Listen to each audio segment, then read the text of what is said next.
Kulumbaika, hanai Dipok and Taman YouTube channel Tauktai Book Song, Tini Norang Thani, Tekisa Koglam Salan and Bagafaika, Tauktai Book Song, then Kogrok Kai, Tini, no Angusikango Busaka, Baba Mitra, Sri Mawa, Srimati Mawa Moitra. Thank you, Honorable Speaker, sir, my esteemed colleagues in the 18th Lok Sabha. I stand here on behalf of my party. Mr. Prime Minister, Honorable Prime Minister, I would really request you, since you've been here for the better half of 1 hour, ये भी सुनते हुए जाइए sir, डरिए मत sir, डरिए मत, 2 बार आ गए sir. You came to my area twice during the campaign, sir. आज तो सुन के जाइए sir. Never mind, my bad luck.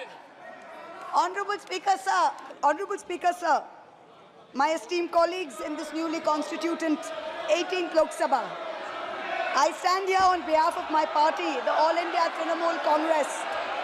कोई बात नहीं, वो मेरे LOP है, वो already मुझे सुन चुके हैं, वो मेरे LOP है. Honorable Speaker, sir, my esteemed colleagues, in this 18th Lok Sabha, I stand here on behalf of my party, the All India Trinamool Congress, to speak on the Honorable President's address. The last time I stood here, sir, I was not allowed to speak. आप लोगों ने अरे let me finish. Dimple, let me finish. House Guys, order में आने की ignore. please. Let me finish. हाँ, जिसको जाना है please जाइए, no problem. The last time I stood here, I was not allowed to speak. But the ruling party has paid a very heavy price for throttling the voice of one MP. मुझे बैठाने का चक्कर में जनता ने आपके 63 सदस्यों 63 जन को परमानेंटली बैठा दिया. You have gone down from 303 to 240. In my maiden speech in the Lok Sabha in June 2019, I spoke on the 7 signs of fascism that were taking over this country. 5 years to the date, on June 27, 2024, this House saw the unprecedented scene of the marshals welcoming the President of India, the Honorable President, with a Sengol in their hand. The Sengol is a symbol of the supreme authority of a monarch. It has no place in the temple of a constitutional democracy. But, Honorable Speaker, sir, it is understandable why this happened. Because the BJP has still not understood that their 303 brute majority, their Rajtantra, has been reduced to a 240-seat minority by the Loktantra. They are still living in the world of the Sengol. This sudden changed reality, this new reality, is yet to sink in for the treasury benches and especially for the speech writers of the Honorable President's address. The speech that the Honorable President read out, she said, the people of India have elected a stable government with a clear majority. Please do not embarrass the office of the President by using poorly edited cut and paste versions of old speeches. This is not a stable government. It depends on multiple allies with a history of U-turns. It has not got a simple majority. The BJP is 32 short of 272. It is going to be a very hard landing for the treasury benches, as was obvious today. This time, there are 234 warriors this time, firmly united, and we have walked through fire to walk through these doors, so you will not be able to shut us up this time the way you did last time. There are numerous statements in the Honorable President's address that defy even a tenuous link to truth and to reality. Like in my 2019 maiden speech when I spoke in 7 signs, today I have picked out 6 themes from the Honorable President's address, and I will analyze how each of them is an exercise in fallacy and exercise in untruth. The address covers many issues, but I have chosen 6 themes. The first theme, the Northeast. The Honorable President's address says that the government has increased allocation for the Northeast by 4 times, has worked for increased and lasting peace in the area. Now, I have one question. Why is the word Manipur nowhere in the speech? Why do we refer to the generic Northeast? During the Lok Sabha campaign, the BJP, the ruling party, the Honorable Prime Minister mentioned many words beginning with the letter M. Musalman, Mullah, Madrasa, Mughal, Mutton, Machli, Mujra, Mangal Sutra, but not once did they mention Manipur. We don't need to act east. The government says we want to act east. We don't need you to act east. Look east, walk east, and most important, embrace east. I stand here for my brothers and sisters of Manipur, and I quote the revolutionary poet Pablo Neruda. One morning the bonfires leapt out of the earth. One morning the bonfires leapt out of the earth, devouring human beings. And from then on, the fire. From then on, blood. Come, see the blood on the streets. Come, see the blood in the streets. Please go to Manipur, see the blood in the streets. The second theme in the President's address, women empowerment. The speech says, women in our country have been demanding greater representation in the Lok Sabha and Vidhan Sabhas, and today they stand empowered by the Women's Reservation Act. This is a complete untruth. Firstly, you conveniently delayed reservation for women in parliament because you actually fear women. Yes. You fear Nari Shakti. Yes. You want their support, but you certainly don't want us here. The 17th Lok Sabha had 78 women, 14.3%. The 18th Lok Sabha, this Lok Sabha has only 74 women. Yes. 4 women less than last time, only 13.6%. The ruling party, the BJP, had called a special session to bring in the women's reservation bill. They have got a shameful 30 women MPs out of 240, only 12.5%. It is only Mamata Banerjee's Trinamool Congress that in 2019 had 37%, and even this time has got 38%. The President's address talks of a comprehensive campaign by the government to enrich and make 3 crore women Lakhpati Didis. All that we have seen so far is a far more comprehensive campaign to make 1 Arabpati Dada. I'm sure I don't need to take his name in this house. I'm sure we all know who we are talking about. The third theme, Kashmir. The address mentions that after decades of shutdowns and strikes, the Kashmir Valley has voted in an atmosphere of stability and security. But if abrogating Section 370 was such a good idea, why did the ruling party, the BJP, not even dare to put up candidates in the 3 valley seats of Anantnag, Baramulla and Srinagar? If 370 was such a big deal and you were going to campaign on the basis of 370, you did not even dare to fight the seats. The Kashmir Valley has voted in MPs who were against your 2019 decision. You downgraded Ladakh into a union territory. You told them it was a temporary move. Today, 5 years later, the Ladakhis are still waiting. They have not got back their statehood. You have not given them a legislature. You have not included them in the 6th schedule. You have not given their demand of 2 separate seats of Leh and Kargil.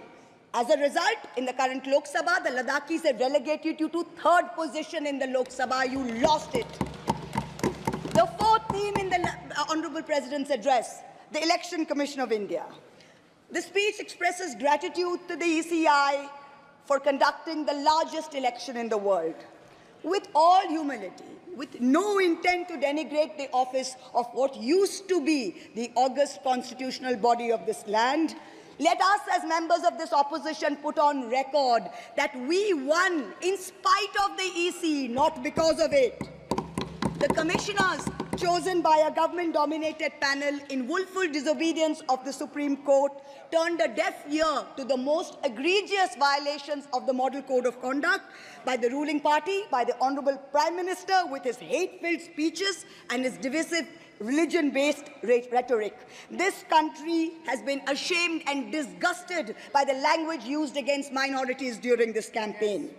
This election will go down in history where an eager and compliant election commission turned a blind eye and a deaf ear against the excesses of the ruling party when the MCC was in effect. Opposition leaders were arrested, party accounts were frozen, ED and CBI even came into our election offices with impunity. Ultimately, the voters took charge and they said, "Bahut ho gaya. Enough is enough."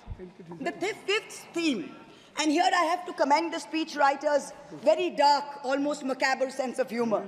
The Indian Railways, aviation and infrastructure. The address says that work on the Ahmedabad-Mumbai bullet train is going on at a fast pace, and Indian Railways is doing feasibility studies for bullet train corridors in the north, in the south, in the east of India. Now I'm going to ask the government a question. Why are you, Honorable Chairperson? Is this a cruel joke? You are sanctioning 1,08,000 crores, 1,08,000 crores for one single Mumbai-Ahmedabad bullet train. A basic high-speed rail network costs 200 crores per kilometer. The Indian Railways is touting the Kavach anti-collision system. It's an automatic train protection system as the cheapest in the world, says 50 lakhs per kilometer is the cost. The total rail tracks in India is roughly about 126,000 kilometers. So the cost of covering all of India with Kavach is going to be 63,000 crores. All of India's Kavach costs 63,000 and one single Ahmedabad-Mumbai bullet train costs 1,08,000. Please look at the numbers. Last June in Balasore, 3 trains collided, 296 people died. The ministry said Kavach was not operational on that route. Last week, Kanchenjunga Express collided with a goods train in New Jalpaiguri. 10 people died. Again, the ministry said Kavach is not operational on the route. The Economic Times had a survey which said at the current level of funding, it will take 50 years for all of India to be covered under Kavach. And you're telling us about bullet trains. And please don't start shouting about what it was during Nehru's time. We don't know and we don't care. False equivalences cannot take the place of real body bags.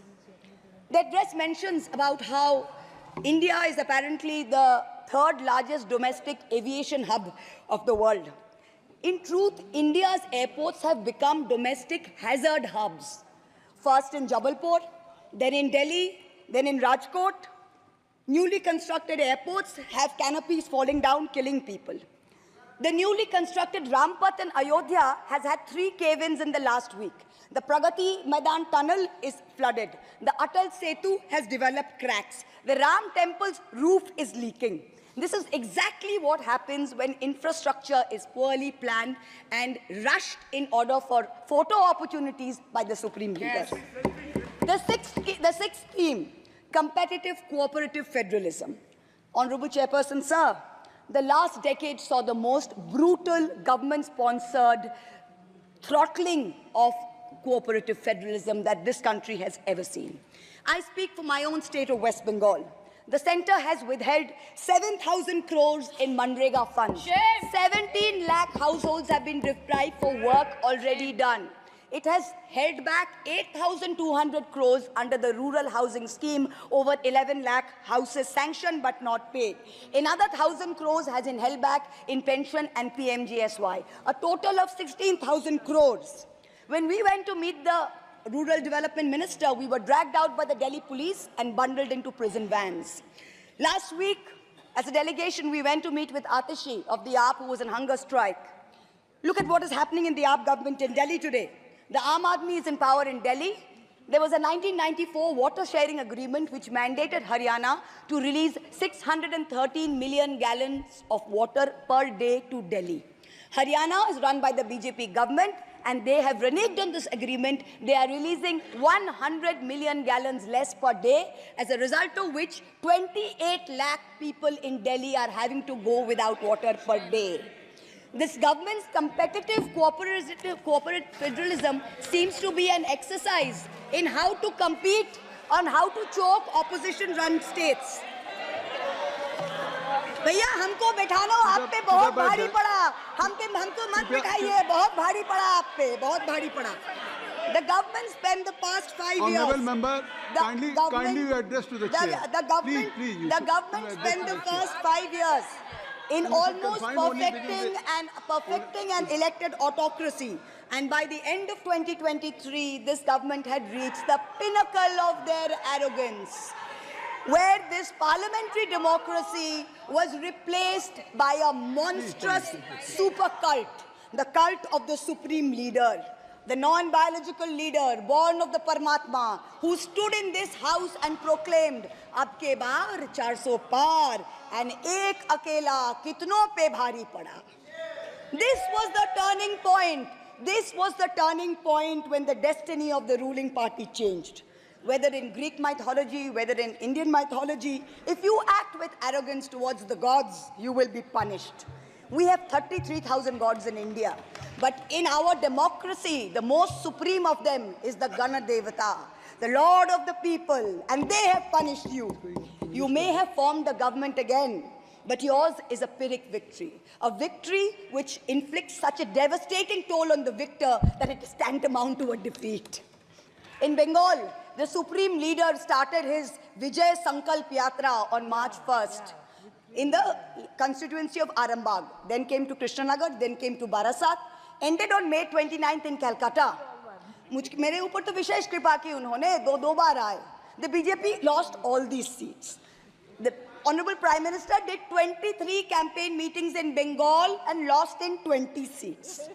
In Maharashtra, the Honorable Prime Minister campaigned in 18 seats. The NDA lost in 15 of them. Ek akela kitno pe bhari pada. In Punjab, he campaigned in Hoshiarpur, in Jalandhar, in Patiala, in Gurdaspur. The BJP all lost all the 4 seats. Ek akela kitno pe bhari pada. In Rajasthan, he campaigned at Banswara with the most disgraceful references to Muslims. In outright violation of the law, the EC kept quiet. Not only did the BJP lose Banswara by over 2 lakh votes, the BJP, which had won 25 on 25 in 2019 and won the state government only months ago, came down to 14 seats. Ek akela kitno pe bhari pada. 3 states, Uttar Pradesh, Maharashtra and Bengal, account for 170 seats. That is exactly 1/3 of India. The BJP won in only 54 of them. Ek akela kitno pe bhari pada.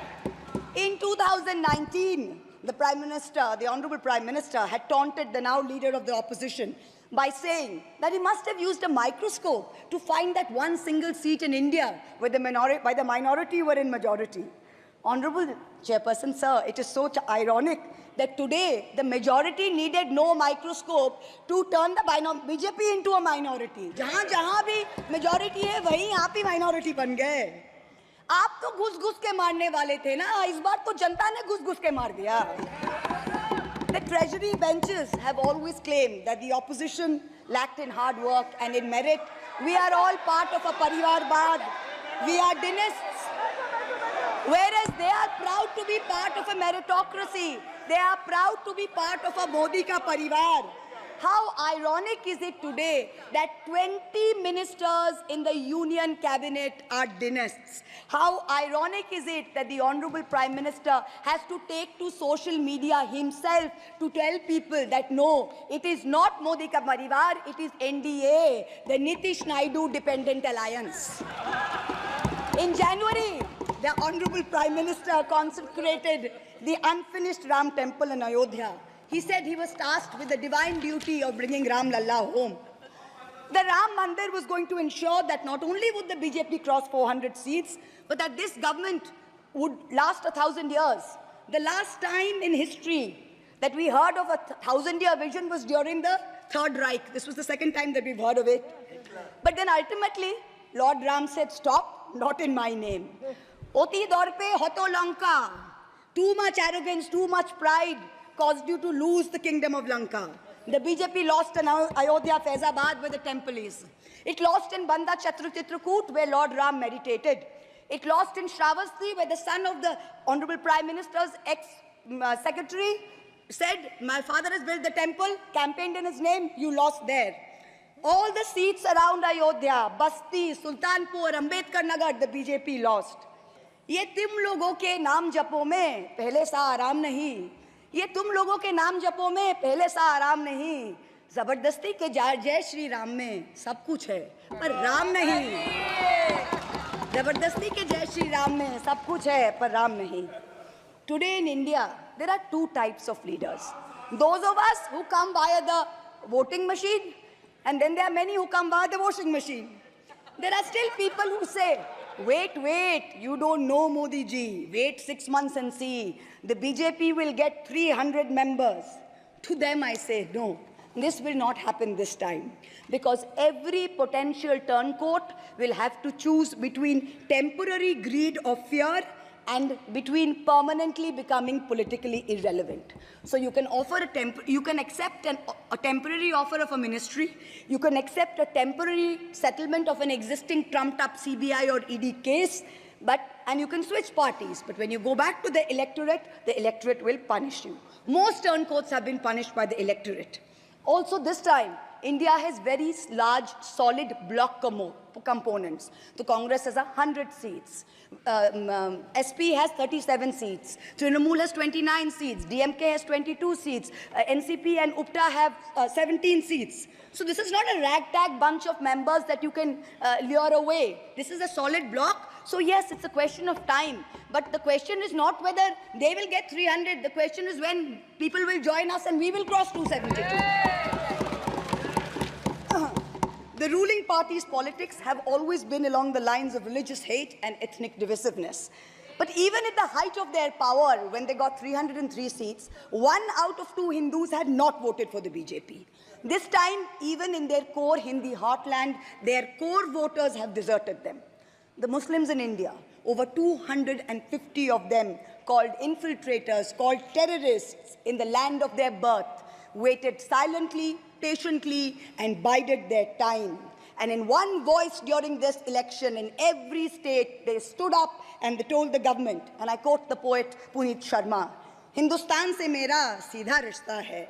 Tum kaun ho be? Tum kaun ho be? Kyun batlau tumko? Kitna gehra hai?" The Dalits, whom the BJP paid lip service to for so many years, realized that even the talk of 400 seats meant that Baba Sahib Ambedkar's constitution was in danger, and they deserted the party. The Marathas, whom the BJP coalition had tried so desperately to woo, realized that their promises were worth nothing. The BJP and its allies lost 7 out of 8 seats in Marathwad. The Jats, the careers of their youth at risk with this ill-conceived Agniveer scheme, their farming livelihoods threatened, their female wrestlers manhandled. They vented their ire at the ballot box. Ultimately, it was the BJP's policies of exclusion, not inclusion. You wanted to exclude everybody, and that was your undoing. You didn't need Muslims. You trampled on Dalits. You ignored farmers. You ignored Jats. You marginalized Kashmiris. Well, they consolidated their voice during this election pan-India, and today they don't need you. That's the message they've given you during this election. ये देश ही अपना हासिल है जहां राम प्रसाद भी बिस्मिल है. मिट्टी को कैसे बांटोगे? सबका ही खून तो शामिल है. That's what they said. You can't divide us. You can't do it anymore. This new India, this new frame of reference is going to be very hard for a lot of interest groups. Perhaps the first casualty is the legacy media. The Godi media was its own worst victim. The brown-nosing TV anchors and online trolls lied, spread fake information, amplified the government's propaganda. So-called psephologists who actually had printing contracts from the government of India were on TV 24/7 acting like the election was a done deal. There was no need for voting. The BJP had already won. Media moguls organized conclaves where they prostrated themselves before the Vishwa Guru. Anchors used staged interviews and set up scripts. In short, the media had lost all credibility. So when you asked the people during surveys which way they voted, they didn't trust you and they didn't tell you the truth, which is why you got it wrong. Ram Kamal Jha, the editor of the Indian Express, remarked that some media owners were so comfortable on their knees that it hurts to stand up. To them we say, please stay where you are. There is a new generation of journalists in India today with spine, with integrity, and with courage. A media you have done your best to silence with fake cases and attempts and censorship, but they have survived and they will thrive in the digital space. I will also touch upon another pillar in our democracy, the judiciary. 2 days ago, the Honorable Chief Justice of India, while on a visit to Calcutta, remarked that judges were not deities. They are here to dispense justice with compassion. Just as one can't be partly pregnant, you are either are or you're not. Justice and democracy too must be absolute. They cannot partly be in effect. The retirement age for High Court justices is 62, and the retirement age for Supreme Court judges is 65.